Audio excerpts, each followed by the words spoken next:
Hi friends, నేనైతే వేపళ్ళతోటి brush చేస్తున్నాను. Good morning all of you. మనం ప్రకృతిలో దొరికే వాటిని చాలా మిస్ చేసుకుంటున్నాము. మన జనరేషను వెనకటి వాళ్ళు చాలా ఆరోగ్యంగా ఉన్నారు. ఇలాంటి పద్ధతులు ఉపయోగించి మనం ఏదైనా సరే సహజత్వాన్ని కోల్పోతున్నాము.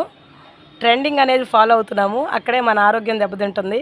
ప్లాస్టిక్ వాడకం ఏంటి, మనం సహజ వనరులు వాడుకోకపోవడం ఏంటి, ఇలాంటివి. వేపాకు వల్ల అయితే చాలా ఉపయోగాలు ఉన్నాయని చెప్తూ ఉంటారు. వేపాకు, వేప చెట్టు కూడా చలవ చెట్టు మహాలక్ష్మి అమ్మవారితో పోలుస్తారు. అలాంటి వేప చెట్టు ఆరోగ్యానికి ఎన్నో ఉపయోగాలు ఉన్నాయి. నేనైతే వీక్లీ వన్స్ వేపలతోటి బ్రష్ చేస్తాను. మీ అందరికి కూడా అవకాశం వీలు దొరికినప్పుడల్లా బ్రష్ చేయండి. నోరు చాలా ఫ్రెష్గా ఉంటుంది. కావాలంటే గమనించండి. ఓకేనా ఫ్రెండ్స్, ఆరోగ్యమే మహాభాగ్యం. మనం అందరం ముందు మెయిన్ ఇప్పుడున్న జనరేషన్లో ఆరోగ్యాన్ని కాపాడుకోవాలి. ఓకేనా, బాయ్ ఫ్రెండ్స్.